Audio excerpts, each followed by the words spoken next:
سب سے یہ پہلا کانسیپٹ جو صرف سارے مسلمانوں میں شیعوں کا کانسیپٹ ہے کہ وجود امام زمانہ آج تک باقی ہے.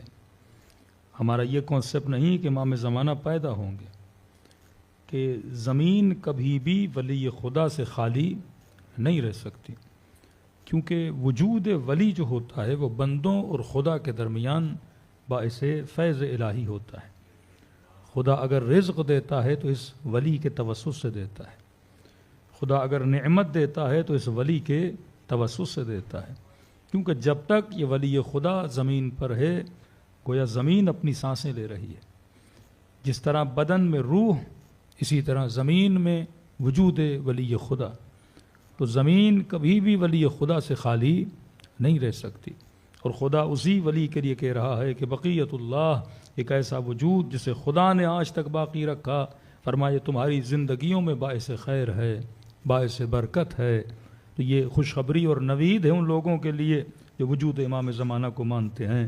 اس کا مطلب جو نہیں مانتا اس کی زندگی میں وہ خیر نہیں ہے، جو مانتا ہے اس کی زندگی میں یہ خیر موجود ہے. اب سوال ہے یہ خیر مجھے نظر آنا چاہیے، یہ صرف لفاظی کی حد تک نہیں ہونا چاہیے کہ قولوا لا الہ الا اللہ تفلحوا، کہو لا الہ الا اللہ تو کامیاب ہو جاؤ گے. تو یہ دکھنا چاہیے کہ جو لا الہ الا اللہ کہتا ہے وہ کامیاب بھی ہے.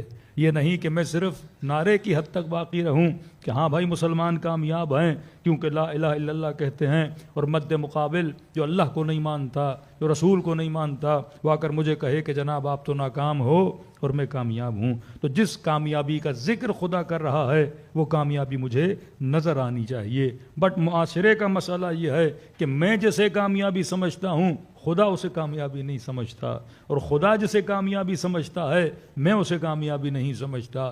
لوگ شہرت کو کامیابی سمجھتے ہیں، خدا کامیابی نہیں سمجھتا. لوگ مال و دولت کو کامیابی سمجھتے ہیں، خدا مال و دولت کو کامیابی نہیں سمجھتا. لوگ طاقت و پاور کو کامیابی سمجھتے ہیں، خدا طاقت و پاور و مسند کو کامیابی نہیں سمجھتا. کیونکہ اگر مسند کامیابی ہوتی تو خدا فرعون کو کامیاب کہتا، موسیٰ کو ناکام کہتا. لیکن اللہ تعبیر میں یہ کہتا ہے کہ موسیٰ کامیاب ہے اور فرعون ناکام ہے. اگر مال و دولت کامیابی ہوتی تو خدا نمرود کو کامیاب کہتا، ابراہیم کو ناکام کہتا. لیکن خدا نے جسے کامیاب کہا وہ ابراہیم کو کامیاب کہا. تو پورا سلسلہ انسانیت کو جب آپ دیکھیں گے تو جسے خدا کامیاب کہتا ہے مجھے بھی اسے کامیاب سمجھنا چاہیے کہ وہ ابراہیم جس کی دل میں اطاعت خدا کا نور تھا، خدا نے اسے کامیاب سمجھا بھی اور دنیا کو دکھایا بھی کہ ایک طرف وہ پورا زور و طاقت لگا چکا لیکن وہ خدا تھا جو ابراہیم کے ریاغ کو گل و گلزار میں بدل رہا تھا. ایک طرف فرعون تھا جو موسیٰ کے پیچھے لگا ہوا تھا، دوسری طرف خدا تھا جس نے اس نہر کو زمین میں بدل کے موسیٰ کو کامیابی عطا کر دی. تو اصل کامیابی کیا ہے؟ اصل کامیابی اطاعت پروردگار عالم ہے، اصل کامیابی محبت پروردگار عالم ہے. اور ولی خدا کا کام یہ ہے کہ بندے کے ہاتھ کو رب کے ہاتھ سے ملا دے، بندے کو خدا سے ملا دے. یہ نسبتیں جب مضبوط ہو جاتی ہیں تب انسان خود کو کامیاب کہتا ہے. لیکن اگر اسی وجود بقیت اللہ پہ انسان کا ایمان کمزور ہو جائے تو انسان ناکام رہ جاتا ہے. اور آج سب سے زیادہ جس چیز کو خطرہ ہے وہ مال کو نہیں ہے، وہ اولاد کی جان کو نہیں ہے، وہ آپ کے وجود کو نہیں ہے، خطرہ انسان کے ایمان کو ہے. آج جان کے چور کم ہیں، ایمان کے چور زیادہ ہیں. اور یہاں آپ کس چیز کو سیف کرنے آتے ہو؟ یہاں اپنے ایمان کو سیف کرنے آتے ہو. دوسری کمپنیاں آپ کو لائف انشورنس دیتی ہیں، حسین تیرے ایمان کی انشورنس کرواتا ہے.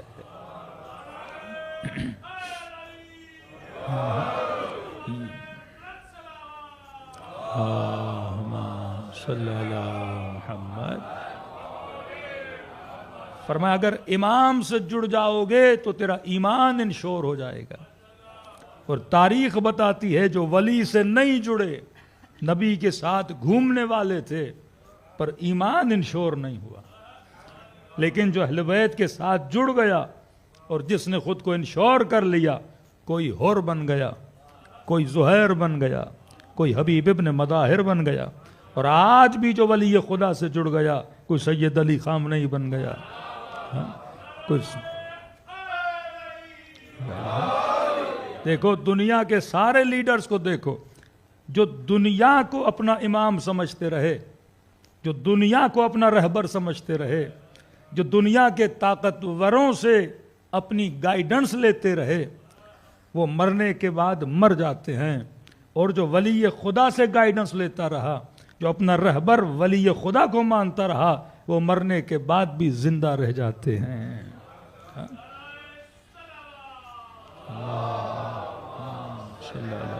محمد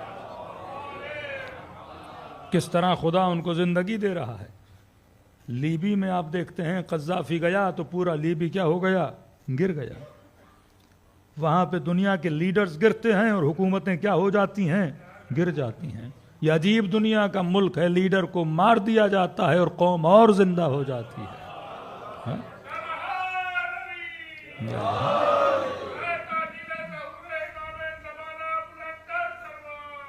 اللہم صلی اللہ محمد وعجل فرجہم۔ کیونکہ یہ کس کے ساتھ جڑے ہوئے ہیں؟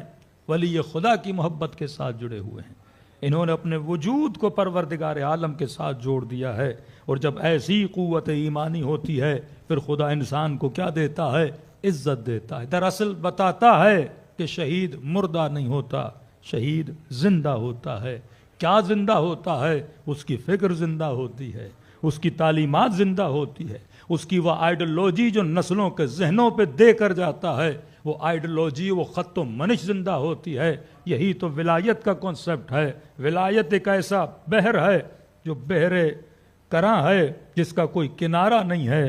اب یہ تمہاری مرضی ہے، جس کو جتنا تیرنا آتا ہے اس بحر میں تیرتا بھی ہے، فائدہ بھی لیتا ہے۔ اب ہم اسی سمندر کے سمجھو تیراک ہیں، اور فرش اعضا پہ بلا کے لفظ کشتی کیوں کہا گیا کہ ان الحسین مصباح الہدی و سفینۃ النجات۔ حسین چراغ ہدایت ہیں اور کشتی نجات ہیں۔ چراغ کا مطلب کیا ہے؟ جب آپ گاڑی چلاتے ہو تو اگر بہترین گاڑی بھی ہو لیکن اگر سامنے ہیڈ لائٹ نہ ہو آپ کو راستے کا پتہ نہیں چل سکتا۔ بہترین گاڑی میں بیٹھے رہو گے لیکن راہ کو گم کر دو گے۔ کہ حسین کا کام چراغ والا بھی ہے، حسین راہ بھی دکھاتے ہیں، حسین راستہ بھی دکھاتے ہیں، حسین ہدایت بھی بتاتے ہیں۔ اور فرمایا صرف راستہ دکھاتے نہیں ہیں۔ ایک مرتبہ آپ راستہ بھول گئے، راستے میں کسی سے پوچھ لیا جناب فلاں ایڈریس پہ جانا ہے، تو اس نے صرف راستہ دکھا دیا۔ کہ حسین راستہ دکھاتے بھی ہیں، پھر حسین کے پاس وہ کشتی بھی ہے جس پہ بٹھا کے تجھے جنت کے دروازے تک لے کر بھی جاتے ہیں۔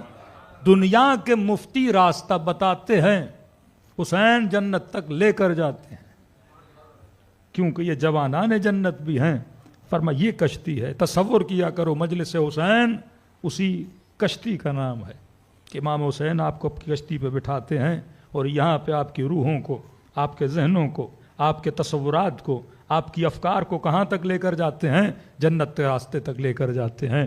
یہ تب تک نہیں سمجھ آئے گا جب تک ہم فکر ابا عبداللہ حسین کو نہیں سمجھیں گے۔ ایک تو عقیدہ راسخ ہونا چاہیے کہ کبھی بھی زمین خدا ولی خدا سے خالی نہیں ہو سکتی۔ اس کی چھوٹی سی دلیل ہے، اگر ذہنوں میں بٹھا دیں رسول خدا کی معراج کی آیت، سبحان الذی اسریٰ بعبدہ لیلا من المسجد الحرام الی المسجد الاقصی۔ خدا نے اپنے نبی کو معراج کروایا۔ اب معراج ایک ایسی حقیقت ہے جسے شیعہ بھی مانتا ہے، جسے سنی بھی مانتا ہے۔ مطلب یہ نہیں کہ صرف شیعوں کا عقیدہ ہے۔ اب معراج جسمانی تھا یا روحانی تھا وہ ایک الگ بحث ہے، لیکن معراج کی حقیقت کو ہر کوئی مانتا ہے کہ رسول خدا معراج پر گئے، اور لمبی حدیث معراج ہے جس پہ لوگ عشروں کے عشرے تیار کرتے ہیں کہ نبی نے جنت کی سیر کی، نبی نے جہنم کی سیر کی۔ وہاں پہ کئی فضائل اہل بیت بھی موجود ہیں، وہاں پہ صلوات کے فضائل بھی موجود ہیں، وہاں پہ رسول کے فضائل بھی موجود ہیں۔ وہاں پہ یہ بتایا گیا کہ زانیوں کی سزا کیا تھی، جو خواتین حجاب نہ کریں، عفت کا خیال نہ رکھیں،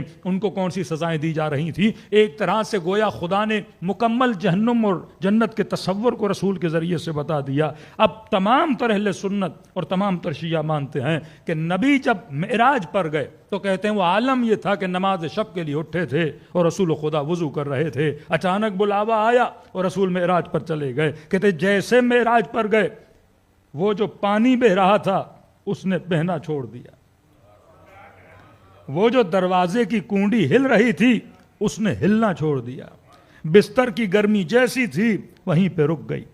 نبی اب کتنی دیر معراج پر رہے؟ لمبی حدیث معراج ہے، جب آپ پڑھتے ہیں تو ایسے لگتا ہے کہ شاید مہینوں رسول خدا وہاں پر رہے ہوں۔ فرماتے ہیں پرندوں نے پرواز کرنا چھوڑ دیا، سمندروں نے بہنا چھوڑ دیا، ہواؤں نے چلنا چھوڑ دیا، گویا پوری کائنات وہاں پہ کیا ہو گئی؟ فریز ہو گئی، پوری کائنات منجمد ہو گئی، پوری کائنات وہاں پہ رک گئی۔ اور لمبی حدیث معراج ہے۔ ایک نقطہ سن لیجئے، کہتے رسول خدا جب گزر رہے تھے، نبی نے وہاں پہ کئی فرشتے دیکھے۔ ایک فرشتہ دیکھا، اس فرشتے کو کہا تمہارے کمالات کیا ہیں؟ رسول فرماتے جب میں نے فرشتے کو دیکھا، اصحاب کو سمجھانے کے لیے کہہ رہے تھے، اس کی لاکھوں کروڑوں انگلیاں تھیں۔ اب نبی نے پوچھا اللہ نے تجھے اتنی انگلیاں دی ہیں، اب کسی مقصد کے لیے دی ہوں گی، کسی ہدف کے لیے دی ہوں گی، تمہاری ان انگلیوں کا کام کیا ہے؟ کہنے لگا یا رسول اللہ، اللہ نے مجھے اتنا پاور دیا ہے، اگر بارش ہو اور اس کے جتنے قطرات ہوں میں ان قطرات کو گننے کی صلاحیت رکھتا ہوں، درخت کے کتنے پتے ہیں میں گننے کی صلاحیت رکھتا ہوں،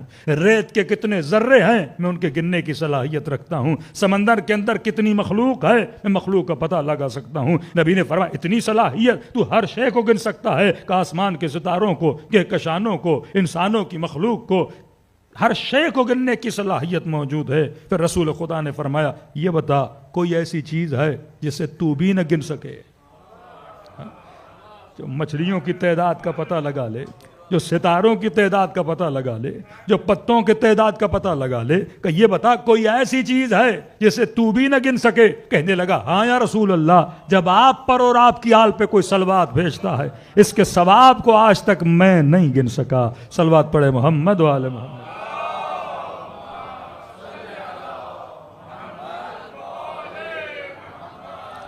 کئی چیزیں حدیث معراج میں ہیں آپ جانتے ہیں، لیکن فرمایا جب رسول گئے تو گویا پوری کائنات کیا ہو گئی؟ رک گئی۔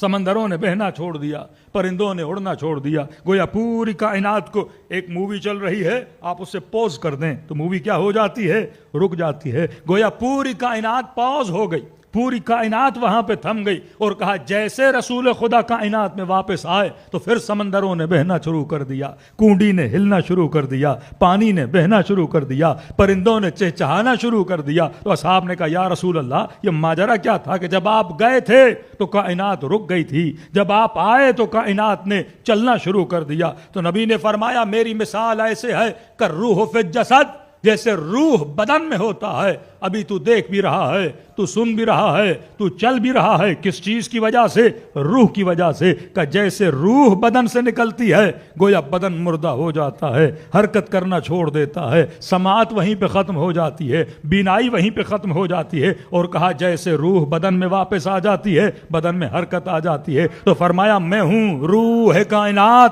جب تک میں کائنات میں ہوں کائنات میں حرکت جاری ہے۔ آج پوری امت یہ مانتی ہے کہ رسول خدا کا انتقال ہو چکا، رسول خدا کائنات سے جا چکے ہیں، تو مسلمان مجھے یہ بتا دریاؤں نے آج تک رکے نہیں ہیں، ہوائیں آج بھی چل رہی ہیں، پرندے آج بھی پرواز کر رہے ہیں، اولاد تجھے آج بھی مل رہی ہے، زمین سے گندم کے دانے آج بھی نکل رہے ہیں، تو کم از کم اتنا ماننا پڑے گا کہ آج بھی کوئی روح ہے کائنات ہے جس کے صدقے میں خدا تجھے خیرات عطا کر رہا ہے۔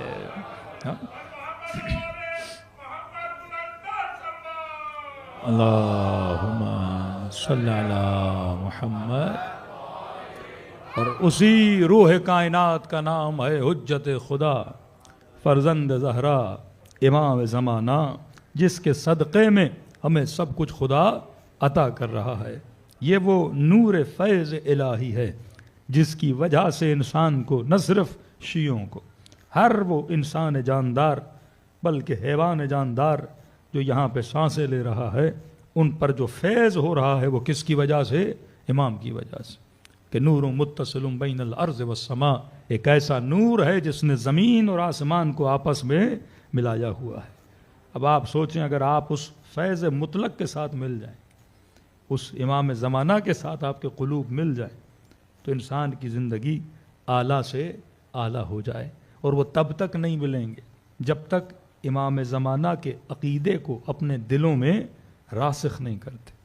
آج ہم کہتے تو ہیں مولا ہیں، لیکن سوال یہ ہے کہ وہ مضبوطی عقیدہ کتنی ہے، ایمان کامل کتنا ہے؟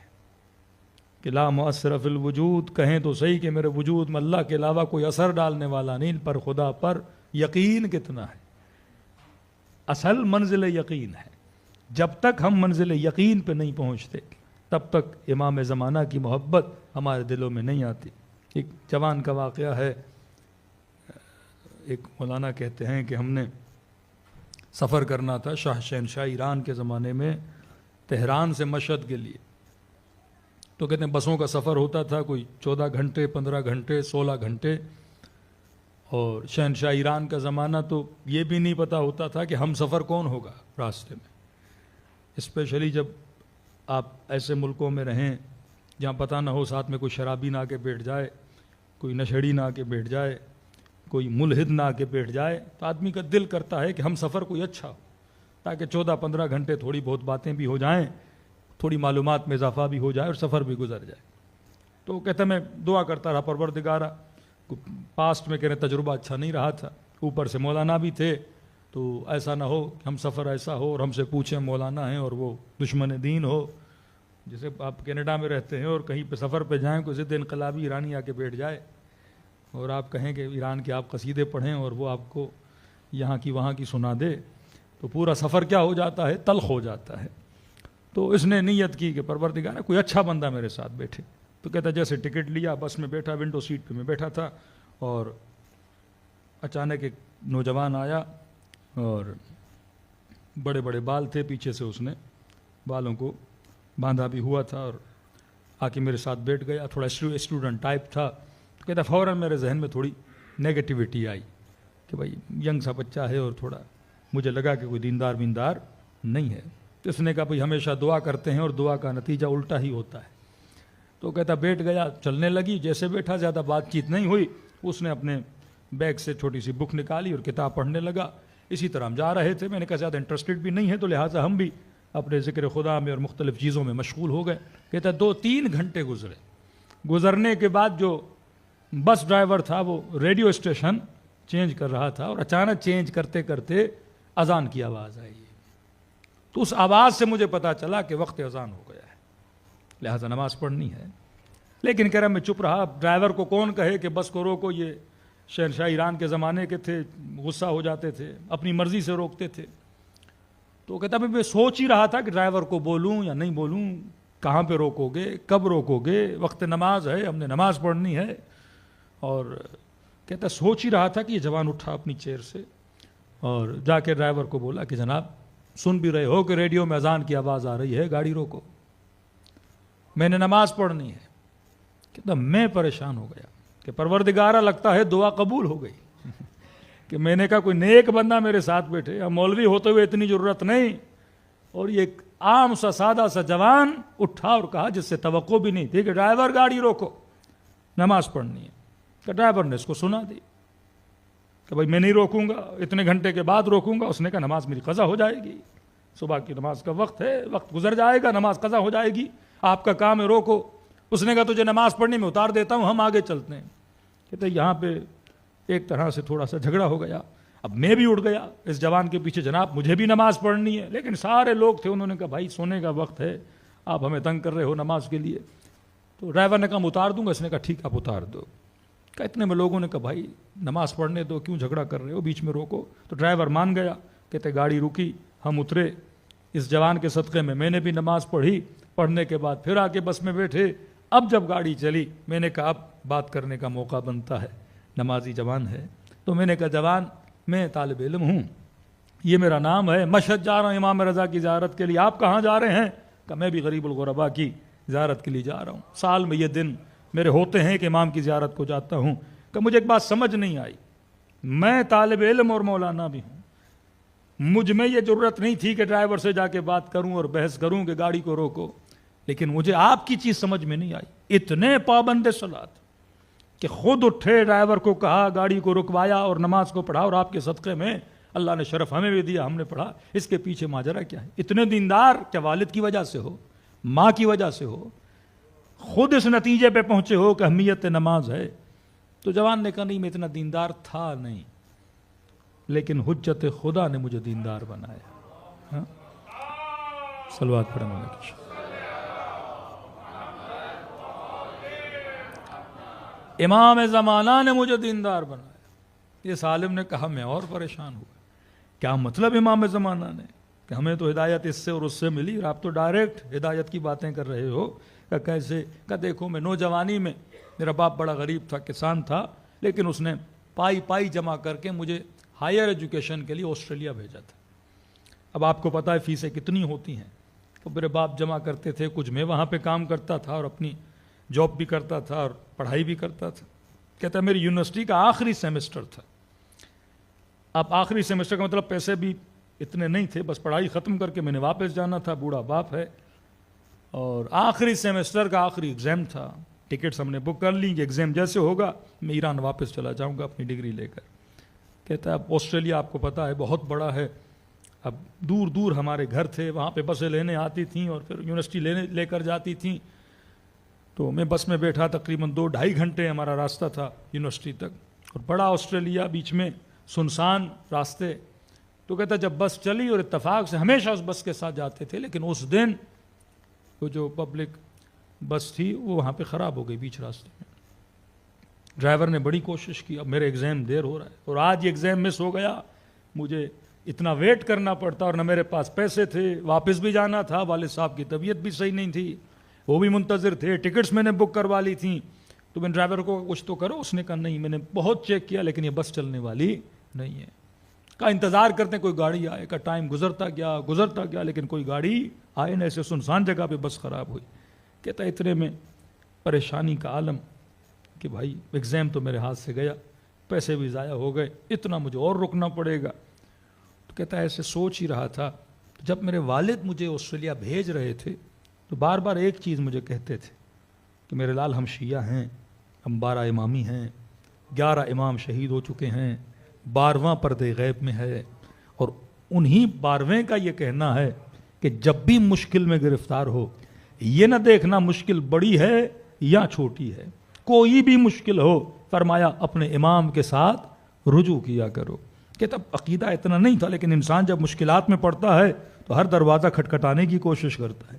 اب بیمار ہو جائے نا، پھر ہر دوا جو بھی نسخہ دے آپ کھانا شروع کر دیتے ہیں جب انسان کو علاج نہ ملے۔ کہ تب مستاصل ہو گیا کروں تو کیا کروں، تو میں نے ایک دل میں امام زمانہ سے ایک باتیں کرنا شروع کر دی۔ میں نے کہا جو میرے والد صاحب کہتے تھے واقعاً اگر پردے غیب میں ایسی 12ویں سرکار ہے اور شیعوں کی آواز کو سنتا ہے اور مدد کرتا ہے، تو میں بھی ایک وعدہ کرتا ہوں اگر مجھے یہاں سے مدد ملی میں وعدہ کرتا ہوں کسی بھی حال میں ہوں، بیماری میں ہوں، سفر میں ہوں، حضر میں ہوں، میں نماز کو وقت پہ پڑھوں گا۔ گیو اینڈ ٹیک ہے نا، کہ ایک وعدہ آپ کرو، ایک وعدہ وہ پورا کرتے ہیں۔ تو کہتا میں نے ایسے دل ہی دل میں سوچا، پریشانی کے عالم بیٹھا تھا، اچانک میں نے دیکھا سنسان جگہ جہاں کسی گاڑی کا آنا جانا نہیں تھا، وہاں پہ ایک نوجوان شخص تھا، وہ وہاں سے چلتا ہوا بس کی طرف آیا اور اس نے ڈرائیور کو کہا کہ کیا ہوا ہے؟ تو ڈرائیور نے کہا کہ گاڑی خراب ہو گئی۔ تو اس نے کہا میں ذرا چیک کرتا ہوں، آپ اسٹارٹ کرو۔ تو ڈرائیور نے کہا بھائی میں خود بھی میکینک ہوں، میں نے بہت دیکھا، اب یہ گاڑی چلنے والی۔ تو انہوں نے کہا بھائی کرنے میں کیا ہے، آپ اسٹارٹ تو کرو۔ کہتا ہے پتہ نہیں اس نے کیا کیا، اور ڈرائیور نے یہاں اسٹارٹ کیا اور گاڑی کیا ہو گئی، اسٹارٹ ہو گئی۔ کہ ڈرائیور بھی پریشان، کہ بس آپ اپنے مقصد پہ چلیں۔ کہتا میں بھی پریشان، لوگ بھی پریشان کہ یہ کہاں سے آیا، کیا کیا، گاڑی کیسے اسٹارٹ ہو گئی۔ کہتا اب میں شیشے کی طرف بیٹھا ہوا تھا، ونڈو کی طرف بس کی، تو یہ نوجوان وہاں سے گھوم کے اس طرح روڈ کے کنارے پہ آ کے بالکل اس شیشے کی طرف جہاں میں بیٹھا ہوا تھا کھڑا رہا اور مسکرا کر مجھے دیکھتا رہا۔ کہ تب گاڑی چلنے والی تھی، گویا میرا دماغ ایک جگہ پہ فریز ہو گیا تھا، سمجھ نہیں آ رہی تھی یہ ہے اور کون ہے، کہاں سے آیا اور یہاں کھڑا ہو کے مجھے کیوں دیکھ رہا ہے اور مسکرا کیوں رہا ہے۔ بس میں سوچ ہی رہا تھا، اور جیسے بس نے چلنا شروع کیا تو اس جوان نے مجھے مخاطب کر کے کہا کہ ہم نے اپنا وعدہ پورا کیا، تو اپنا وعدہ نہ بھولنا۔ کہاں؟ وہاں اللہم صلی اللہ محمد۔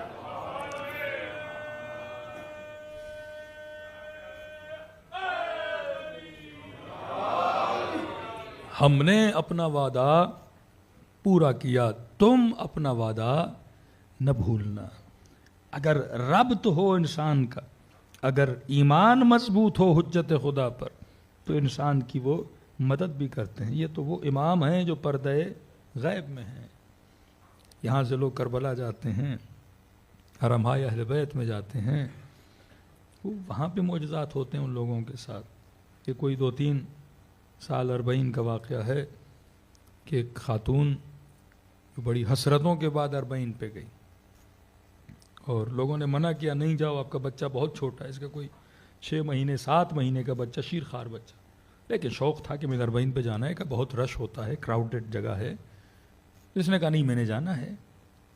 تو کہتی ہے میں میری والدہ کچھ رشتہ دار تو جب اربعین کے راستے پہ چلتے تھے تو کہتے بچہ میری گود میں ہوتا تھا, جب تھک جاتی تھی تو بچے کو ماں کو دیتی تھی. وہ ویل چیئر پہ تھیں تو بچہ ایزیلی لے لیتی تھیں. کہتے چلتے چلتے چلتے جب بالکل کربلا کی حدود میں داخل ہونے لگے تو رش بہت زیادہ بڑھ گیا. کہتا وہ ویل چیئر میں چلا بھی رہی تھی اور بچہ ان کی گود میں بھی تھا, لیکن رش اتنا بڑا کہ بھیڑ میں میرا ہاتھ ویل چیئر سے چھوٹ گیا اور ویل چیئر آگے اور ہم پیچھے, اس طرح کرتے کرتے بالکل وہ میری ماں مجھے نہیں ملی. وہ ویل چیئر پہ بوڑھی خاتون تھی, بچہ ان کی گود میں تھا. کہتے بڑا ڈھونڈنے کے بعد تھوڑے وقت کے بعد کوئی 15-20 منٹ کے بعد وہ ویل چیئر نظر آیا, اماں مل گئیں اور میں نے کہا بچہ, کہ بچہ تو ان کی گود میں ہے ہی نہیں. اب کہتے کئی سالوں کے بعد خدا نے مجھے یہ بیٹا دیا تھا, دعاؤں کے بعد منتوں کے بعد اللہ نے ایک بچہ دیا. اماں بچہ کہاں گیا؟ کہ بیٹی جب ویل چیئر ادھر ادھر ہو گیا, ایک جوان تھا اس نے کہا کہ میں آپ کے ویل چیئر کو چلاتا ہوں. کہتا وہ چلا کے سائڈ میں رکا, بچہ رو بہت رہا تھا, اس کو بھوک لگی یا پیاس لگی جو بھی تھا, تو اس جوان نے کہا کہ آپ مجھے دیں, اور اس نے بچے کو لیا. کہ پھر اسی طرح بھیڑ ہوئی اور ویل چیئر آگے پیچھے, اور جوان بھی میری نظروں سے اوجھل ہو گیا. کہ کون تھا کیا تھا؟ کہ نہیں وہ بات نہیں کر رہا تھا, شاید اللہ نے قوت تکلم نہیں دی تھی, شاید گونگا تھا, لیکن مدد کی اس نے میری, اور بچہ اسی کے پاس تھا. اب اسے ڈھونڈیں, بس جوان ملے ہی نا. یہ ماں کہتی ہے کربلا پہنچے جہاں بچے گم ہو جاتے ہیں, وہاں ان کو بتا, وہ کہیں بچے کا نام کیا تھا, نام بتایا. تو ہم اعلان کرتے ہیں اب شیرخوار بچہ کس کو کیا بتائے کہ میری ماں کون ہے, یا میں کس کا بیٹا ہوں.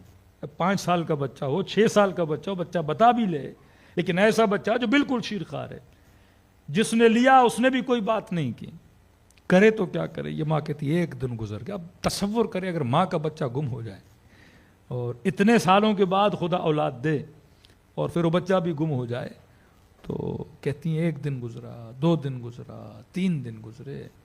یہ ماں رو رو کے بے ہوش ہو جاتی تھی, کبھی ادھر دوڑے کبھی ادھر دوڑے, بالکل نا امید ہو گئی کہ میرے بچہ تو ابھی ملنا ہی نہیں ہے. کہتے ہیں ڈیلی روتے روتے کبھی امام حسین کے حرم میں جاتی, کبھی حضرت عباس علمدار کے حرم میں آتی. تو آخری دنوں میں یہ صرف حضرت عباس کے حرم میں آتی اور کہتی مولا میں تو اس لیے آئی تھی کہ خدا اور برکت دے, خدا اور اولاد دے. یہاں تو آنے کے بعد ہمارے بچے ہی چھن گئے, ہمارے بچے ہی چلے گئے. کہتے بہت روئی بہت روئی. ایک دن حضرت عباس کے حرم میں گئی اور کہتی میں نے تھوڑی سخت باتیں کی حضرت عباس. تو میں نے کہا یہاں آئی تھی, بچہ بھی میں کس سے لے کر جاؤں گی, آپ سے ہی لے کر جاؤں گی. کہتی رو رو کر مجھے میری آنکھ لگی, خواب کے عالم میں نے حضرت عباس کو دیکھا. انہوں نے کہا کہ بس آپ انتظار کریں, کل آپ کو آپ کا بچہ مل جائے گا. اور مجھے مخاطب کر کے کہا کہ اپنے عقیدوں کو اتنا کمزور نہ بنایا کر, اور کبھی بھی ہم اہل بیت سے ناراض نہ ہوا کر. کا یہ کہا اور میں نیند سے اٹھی اور آنکھوں سے آنسو تھے کہ مولا معافی چاہتی ہوں. کہتا جس طرح کہا تھا کل تک آپ کو بچہ مل جائے گا. کہتے اتنے میں کل جب حضرت عباس کے حرم میں آئی اور صحنے حرم میں بیٹھی تھی اور گریہ کر رہی تھی, تو اچانک گریہ کرتے کرتے مجھے کسی بچے کے رونے کی آواز ہے. تو میں نے اپنی ماں کو کہا کہ یہ میرے بچے کے رونے کی آواز ہے. تو ماں نے کہا اب آواز سے کیسے پہچان سکتی ہو, اتنی بھیڑ ہے, آپ کا بچہ نہیں ہوتا. نہیں میرے ہی بچے کی آواز ہے. یہ ماں اس آواز کو سنتے سنتے خواتین, عرب خواتین بیٹھی تھی ان کی بھیڑ میں, دیکھا ایک خاتون ہے اس کی گود میں ایک بچہ ہے, اور قریب گئی اور قریب گئی, اور جب گود پہ نگاہ ڈالی تو رو کر کہنے لگی یہ تو میرا ہی بچہ ہے. اور اس خاتون کی گود سے بچہ لیا, زار و قطار رونے لگی, میرا بچہ آپ کے پاس کیا کر رہا ہے. وہ خاتون بھی زار و قطار رو رہی تھی, کہاں آپ کا ہی بچہ ہے, بس کچھ دن امانتاً میرے پاس تھا. تو کہا کہ آپ کے پاس کیسے آیا. اس نے کہا کہ میں کربلا کے ساتھ والے گاؤں کی ایک غریب جھوپڑی میں رہنے والی عورت ہوں, کہ 40 جب آتا ہے تو ہر عراقی منت مانتا ہے، جس کے پاس جو ہوتا ہے وہ زائران ابا عبداللہ پہ خرچ کرتا ہے. اگر بھیڑ کسی کے پاس گوسفند ہیں، بکریاں ہیں، وہ ذبح کرتا ہے. دکاندار ہے، اپنی چیزیں دیتا ہے. کوئی گھر لے جاتا ہے، زائروں کے کپڑے دھوتا ہے. کوئی جرابیں دھوتا ہے. جس کے پاس کچھ نہیں پاؤں دباتا ہے. ایک مومن نے کہا میں نے کھانا لیا اور اتنی شدت بھری گرمی اور کھانے کے لیے جگہ نہیں مل رہی تھی، رش بہت تھا، تو میں بیچ راستے کے جو بیچ میں پول ہوتے ہیں وہاں پہ میں بیٹھ کے کھانا کھانے لگا. اب گرمی تھی، دھوپ پڑ رہی تھی، تو میں نے اچانک دیکھا میرے اوپر سایہ آ گیا. کہتے ہیں میں نے شکر خدا ادا کیا اور کھانا کھایا 10-15 منٹ. اب میں نے کہا یہ سایہ کہاں سے؟ مڑ کے دیکھا ایک لمبا عرب جو ہے وہ کھڑا ہے. میں نے کہا کہ آپ یہاں کیوں کھڑے ہیں؟ تو موقع والے نے کہا یہ اتنا غریب ہے، کہتا ہے امام حسین کے لیے کچھ کر نہیں سکتا، لیکن اللہ نے قد بڑھا دیا ہے، تو جو لوگ کھانا کھاتے ہیں میں ان کے پیچھے کھڑا ہو جاتا ہوں تاکہ تھوڑی دیر کے لیے کیا بن جائے؟ سایہ بن جائے. تو جو کر سکتا ہے زائران ابا عبداللہ حسین کے لیے انجام دیتا. تو یہ خاتون کہتی بہت غریب ہوں میں، بہت غریب ہوں میں. تو میں نے امام حسین حضرت عباس سے آ کر شکوہ کیا. میں نے کہا حضرت عباس سے علمدار، جن کے پاس مال ہے، مال خرچ کر رہے ہیں، پیسہ خرچ کر رہے ہیں، واشنگ مشینیں، کپڑے دھو رہے ہیں، مولا میں بیوہ، میں غریب، میں کیا کروں؟ میں کیا دوں؟ میرے پاس تو کچھ بھی نہیں ہے، لیکن دل ہے امام حسین کی خدمت کروں. کہتے خواب میں حضرت عباس آئے. تو حضرت عباس نے کہا خدا نے ابھی آپ کو ایک بچہ دیا تھا، کچھ بھی نہیں ہے آپ کے پاس، لیکن آپ کی چھاتی میں دودھ ہے. تو کہا کہ میرے حرم کی زیارت میں جانا، وہاں ایک بچہ آپ کو ملے گا جو پیاسا ہوگا، بھوکا ہوگا، 3 دن اسے گھر میں رکھنا اور اپنا دودھ پلانا. ہم یہی قبول کر لیں گے بطور نذرانہ کہ آپ نے ہمارے ایک ننھے سے زائر کی کیا کی ہے؟ خدمت کی ہے. اور کہا کہ 3 دن کے بعد میرے حرم کے صحن میں آنا، اس کی ماں آئے گی، بچہ اس کے حوالے کر دینا.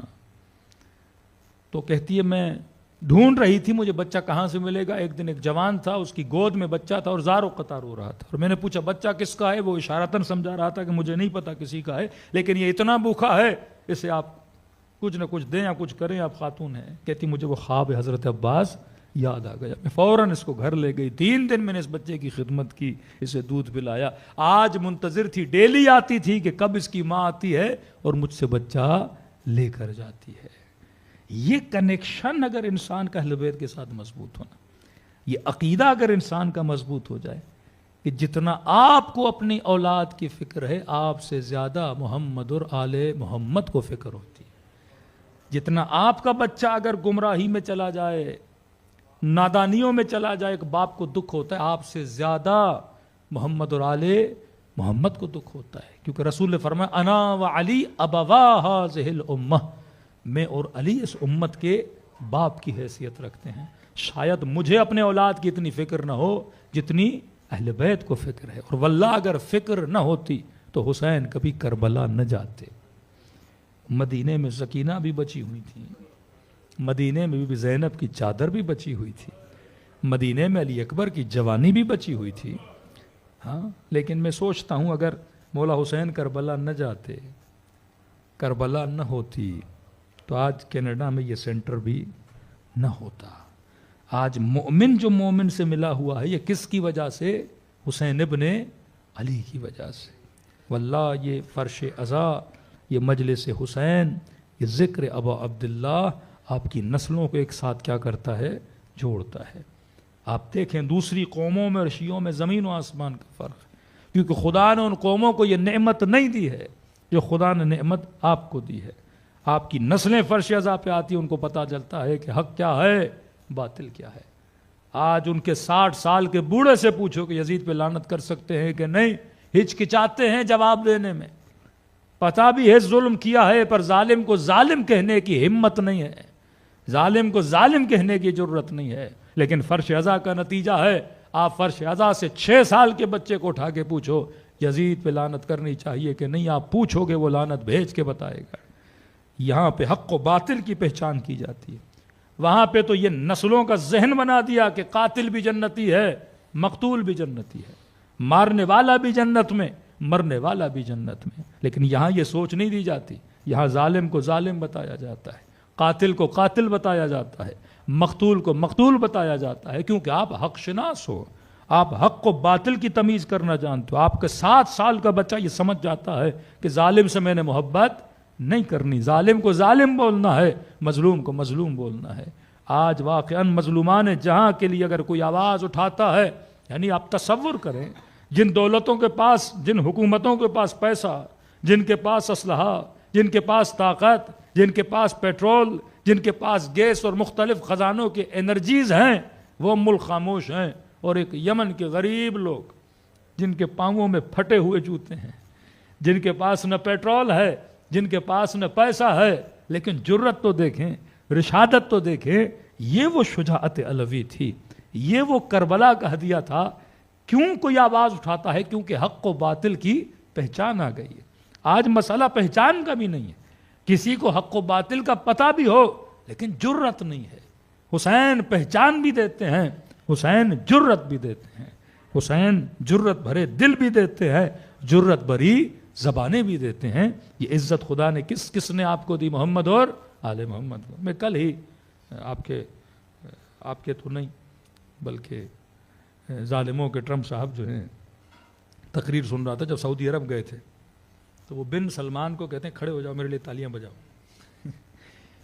مطلب وہ بیٹھ رہا ہے بیچارہ، تالیاں بجا رہا ہے، کہتے ہیں اسٹینڈ اپ، کھڑے ہو کے میرے لیے کیا بجاؤ۔ اب جب وہ کھڑا ہوا تو پیچھے جتنے تھے وہ سارے کھڑے ہو گئے۔ ان کو پتا ہے کہ ان کے ایک بادشاہ کو کھڑا کریں گے ان کی پوری قوم کھڑی ہو جائے گی، ان کے بادشاہ کو بٹھائیں گے۔ اور یہ ڈپلومیٹک ایک لینگویج ہوتی ہے کہ آپ کیوں کھڑا کر رہے ہو، یہ پری پلان ہوتا ہے تاکہ دنیا کو بتائیں یہ ہماری انگلیوں کے اشاروں پہ چلتے ہیں۔ لیکن آج ہے کسی نظام طاغوت کے لیڈر کو یہ جرت کہ شیعوں کو انگلیوں سے بٹھائے، شیعوں کو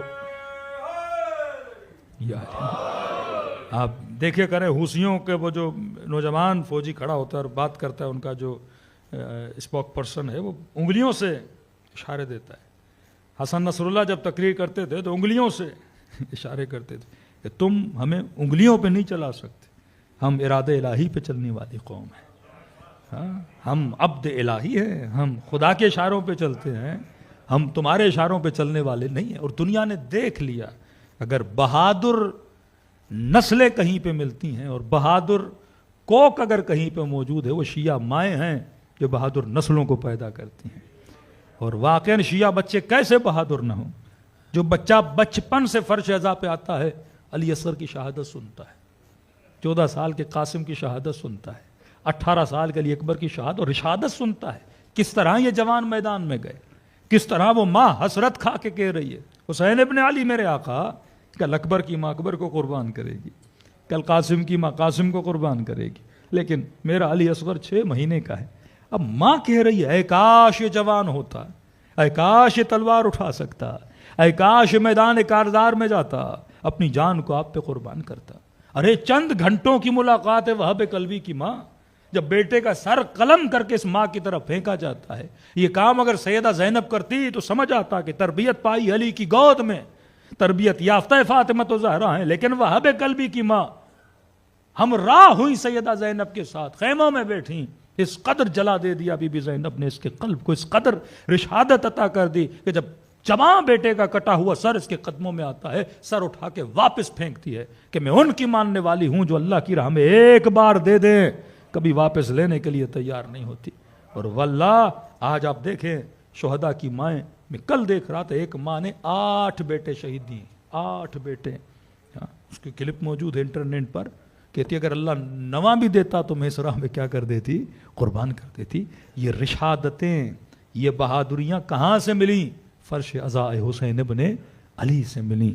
یہ فرش عزا ہے جو حق و باطل کی پہچان کرواتا ہے، یہ فرش عزا ہے جو آپ کو بتاتا ہے ظالم کون ہے، مظلوم کون ہے۔ آج شرم نہیں آتی بعض مفتیوں کو، یعنی تاریخ اسلام کے قصے ہیں نا کہ عمار کو مارنے والا بھی جنت میں، عمار بھی جنت میں، ہاں ایسی ایسی جنگیں، یعنی پہچان نہیں ہے۔ قرآن پڑھ رہے ہیں آنکھوں پہ پٹیاں بنی ہیں، تاریخ پڑھ رہے ہیں قلوب پہ گویا اندھیرے پڑے ہوئے ہیں۔ ختم اللہ علی قلوبہم وعلی سمعہم وعلی ابصارہم، یہ وہ لوگ ہیں جن کے دلوں پہ اور آنکھوں پہ مہریں لگ چکی ہیں۔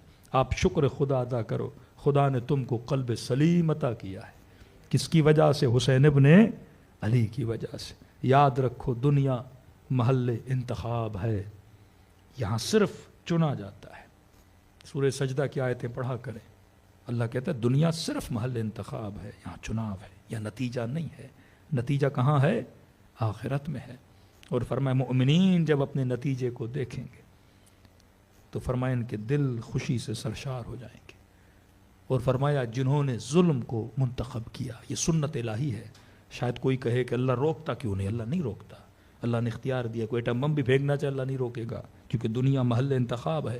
یہاں تم صرف سلیکٹ کرنے کے لیے آئے ہو. آپ کی مرضی ہے کینیڈا رہو، آپ کی مرضی یو ایس اے رہو، آپ کی مرضی کس یونیورسٹی میں داخلہ لو، آپ کی مرضی کس خاتون سے شادی کرو، آپ کی مرضی کس بندے سے دوستی کرو، آپ کی مرضی حلال پانی پیو یا حرام مشروبات پیو. سب دنیا محل انتخاب ہے، یہاں آپ چنو گے. اللہ نے آپ کو حق انتخاب دیا ہے. فرمایا آخرت محل نتیجہ ہے، وہاں رزلٹ ہے. کس چیز کا رزلٹ؟ یہاں جو چنا وہاں دکھایا جائے گا. اسے کہتے ہیں تجسم اعمال. جو تم نے چنا اس کا جسم بن کے تیرے سامنے آئے گا. وہاں محل نتیجہ ہے. نتیجہ یا جنت ہے یا عذاب شدید ہے. اور فرمایا مومنوں کے لیے وہاں بشارت ہے. اور جن کا چناؤ برا تھا فرمایا وہ اپنی حسرتوں میں ڈوب کے مر جائیں گے. یوم الحسر ہے. وہاں پہ یہی کفار جو آج ظلم کر رہے ہیں فرمایا یہ اپنی حسرت میں مریں گے کہ کاش ہم اس راستے پہ نہ چلے ہوتے. تو حسین واقعاً چراغ ہدایت. انہوں نے آپ کو راستہ پاکستان میں بھی دکھایا تھا، انڈیا میں بھی دکھایا تھا. وہ آج یہاں بھی آپ کو کیا دکھا رہے ہیں؟ راستہ دکھا رہے ہیں. اب چننا میں نے ہے. امام مجبور نہیں کر سکتا آپ کو. ابن سعد کو کتنی بار امام نے بولا، یہ واحد آدمی ہے جس سے امام حسین نے 4-5 بار کلام کیا، بدبخت نہیں سمجھا. اور جب جا رہا تھا تو امام حسین نے کہا میں نے بہت سمجھایا تجھے، بہت سمجھایا تجھے. شعر ہے ابن سعد کے، کہتا ہے حسین پتہ ہے تمہاری طرف آؤں گا تو جنت ملے گی، لیکن کیا کروں، میرے دل کو راحت ملتی ہے رے کی حکومت سے.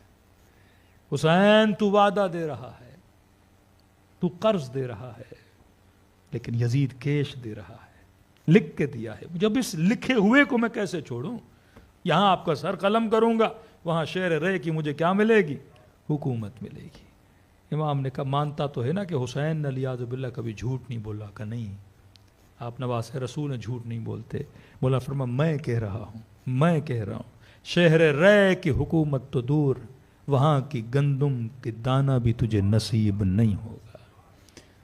تو ایک ایرانی شاعر کہتا ہے اگر دل میں شہر رے کی حکومت کی ہوس ہے تو پھر حسین کے عاشق نہیں بن سکتے. اس وادی میں وہی آتے ہیں جن کے دلوں میں صرف حسین کی محبت ہو. یہاں اغیار کی محبتوں والے نہیں آ سکتے. یہ مثال ہے کسی کے دل میں شہر رے کی حکومت. آج ہمارے دلوں میں مختلف حکومتیں ہیں. امام نے کہا نہیں ملے گی، میں حسین کہہ رہا ہوں. کہتے یہاں اس کو غصہ آیا کہ حسین کیسی باتیں کر رہے ہو. امام نے کہا ایک طرف کہتے بھی ہو سچ بولتا ہوں، دوسری طرف مانتے نہیں ہو.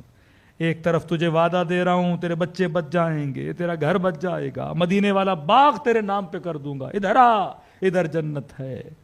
کہا حسین نہیں آ رہا. جب امام کی نہیں سنی نا تو یہاں فرزند رسول نے سے نفرین کیا، بد دعا دی. کہا خدا تجھے تیرے بستر میں موت دے ابن سعد. اور ویسی موت ملی جب مختار اس کے گھر آیا. مختار کی بہن کا شوہر ہے، کتنی قریبی رشتہ داری ہے. امام نے کہا بچے بھی بچیں گے اگر ادھر آؤ گے. جان بچانے کے چکر میں یزید کے پیچھے مختار گھر میں گیا، سو رہا تھا، ابھی بستر سے اٹھا نہیں. کہتے مختار نے اپنی تلوار سے اس کو واصل جہنم کیا. حسین کی بد دعا. اور موت کہاں ملی؟ بستر میں ملی. قوی العقیدہ ہونا تو محبت کس کی وجہ سے ہوتی ہے؟ بہن کا شوہر ہے، کہ نہیں تعلق حسین کی وجہ سے. اگر دشمن حسین ہے تو میرا کوئی رشتہ ہی نہیں ہے. یہاں رشتے اب عبداللہ الحسین کی وجہ سے بنتے ہیں. یہاں مختار کا بہن کا بیٹا چیخ اٹھا، مامو کیا کیا تو نے؟ میرے بابا کو مار دیا. بدتمیزی کرنے لگا، بددہنی کرنے لگا.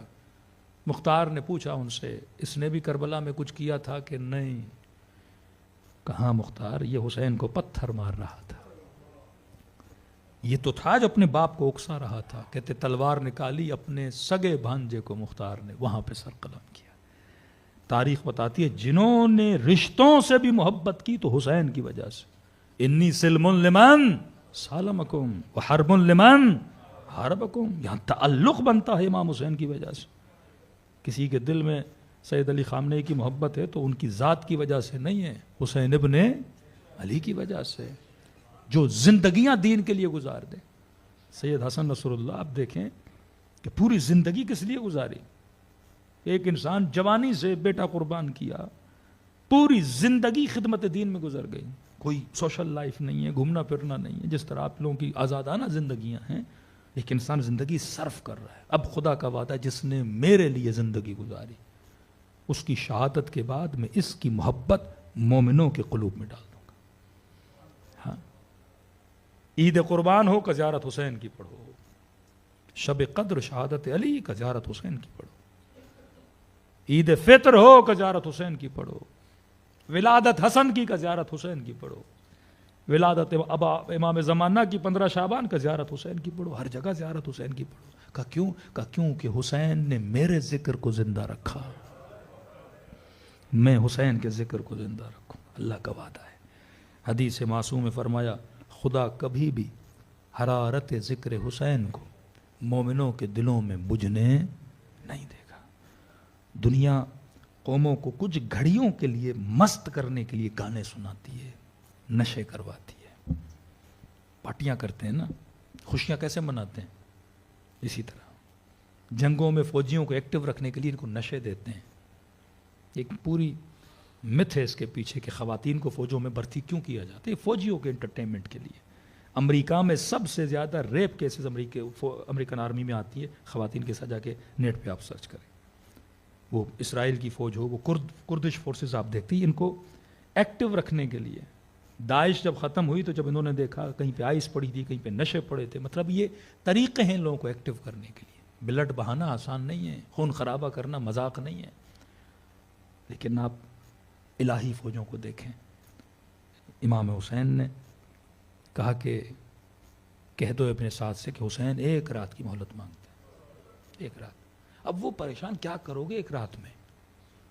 آپ پتہ ہے کل شہید ہونا ہے, بچوں کے ساتھ گزارنی ہے, بھائیوں کے ساتھ بیٹھنا ہے, کچھ اور کرنا ہے. تو کہا کہ کیا کریں گے ایک رات کا؟ ایک رات چاہیے تسبیح خدا کے لیے.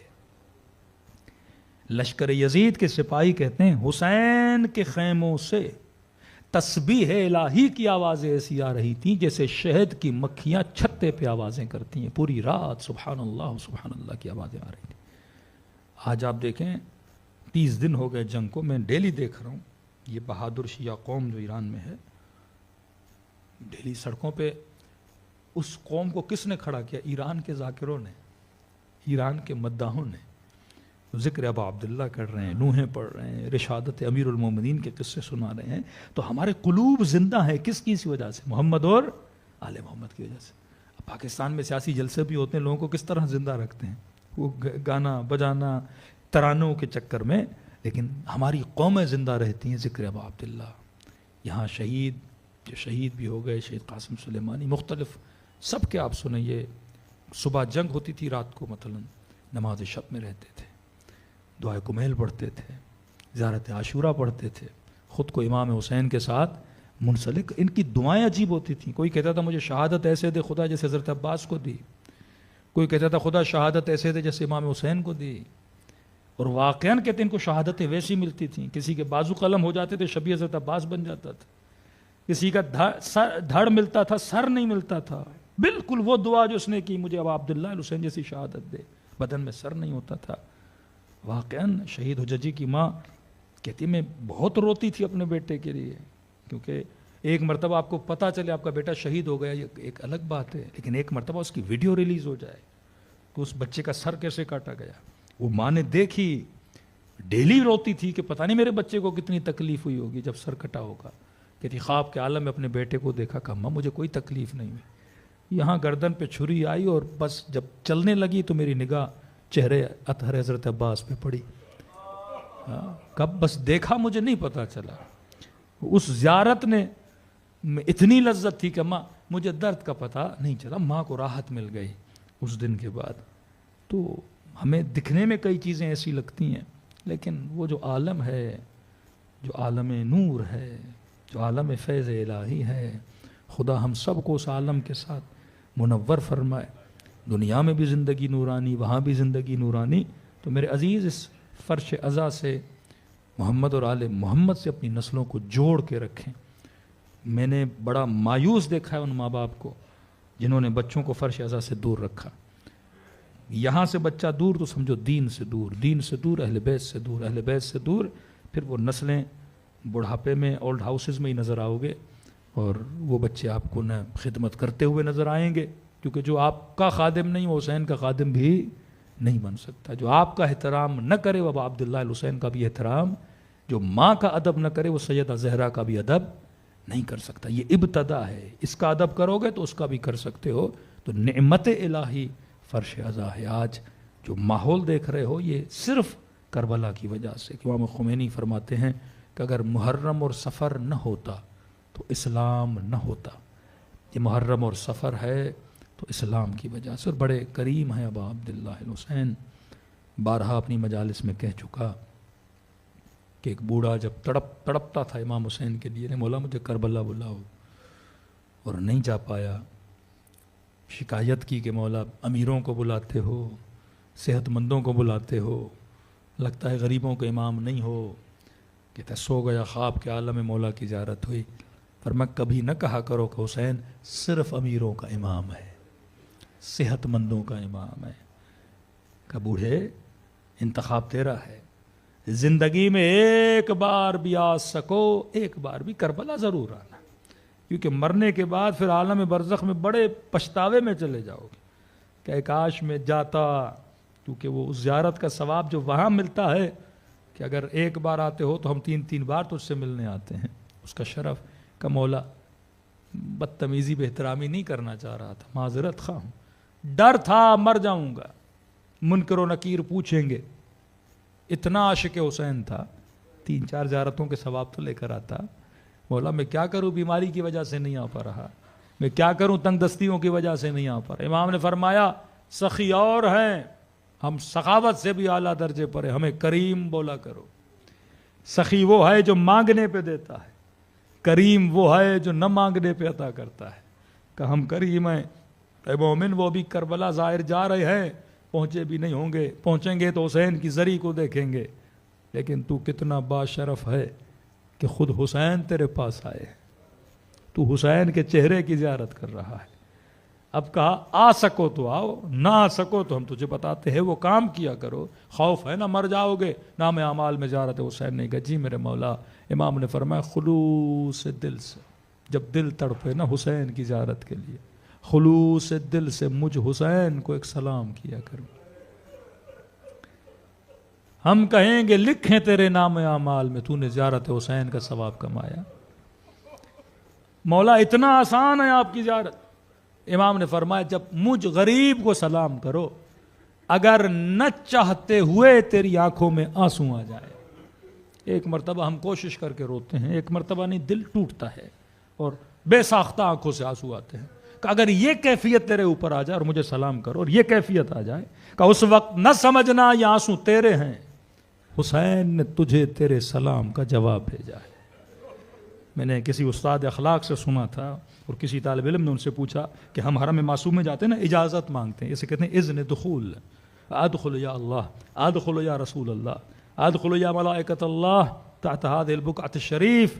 داخل ہو سکتا ہوں اے خدا، مولا علی داخل ہو سکتا ہوں، اے ملائکۃ اللہ داخل ہو سکتا، اجازت مانگتا ہوں نا. اب اذن دخول پڑھ کے اندر چلے جاتے ہیں.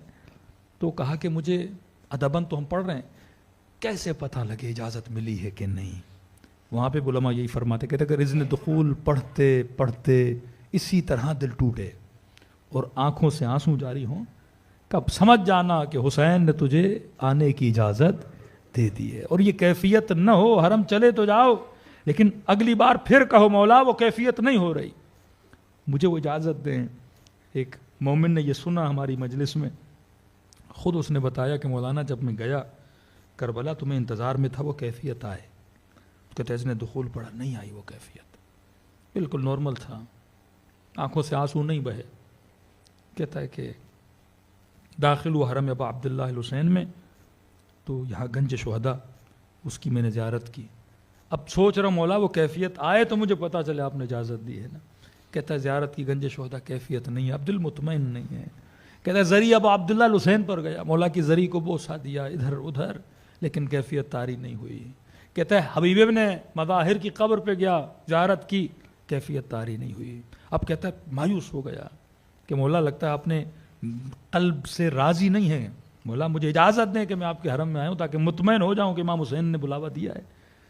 کہتا ہے جیسے حبیب کی قبر سے نکلا تو میرے سیدھے ہاتھ پر کہتا ہے ایک جالی لگی ہوئی تھی, اندر لال رنگ کی روشنی تھی, تو ایسا لگ رہا تھا وہ جالی مجھے اپنی طرف بلا رہی ہے. کہتے گیا اس جالی کی طرف اور بس اس جالی کو پکڑا اور اندر دیکھا, اس طرح سے رویا, بے ساختہ رویا کہ اگر وہاں میں 10 منٹ رکتا تو شاید میرا دل رک جاتا. کہتا اتنا رویا کہ میں نے خود کو اس جالی سے دور کیا کہیں میرا دل پھٹ نہ جائے. کہتا وہاں خادم کھڑے تھے, میں نے کہا یہ کون سی جگہ ہے, میری کیفیت بگڑ گئی ہے. کہا اوپر پڑھو. کہتا اوپر پڑھا, دیکھا لکھا تھا رأس الحسین. میں نے کہا میں سمجھا نہیں. کہا پیچھے دیکھو. کہا جب پیچھے دیکھا کہ وہ دیکھو وہ ہے خیام حسینی, وہ ہے تلہ زینبیہ. کہا یہ وہ جگہ ہے جہاں حسین کے سر کو قلم کر دیا گیا تھا. کہ دیکھ رہے ہو جگہ نیچے ہے, وہ جگہ اوپر ہے. کہ وہاں بہن کھڑی تھیں. کہ بس سمجھ گیا کہ حسین ابن علی نے اجازت دے دی. یہ تعلقات قلب کے تعلقات ہے میرے عزیز. پاک دل ہو تو حسین اس دل میں آتے ہیں, اہل بیت آتے ہیں. یہ دلوں کا کنیکشن ہے امام زمانہ کے ساتھ.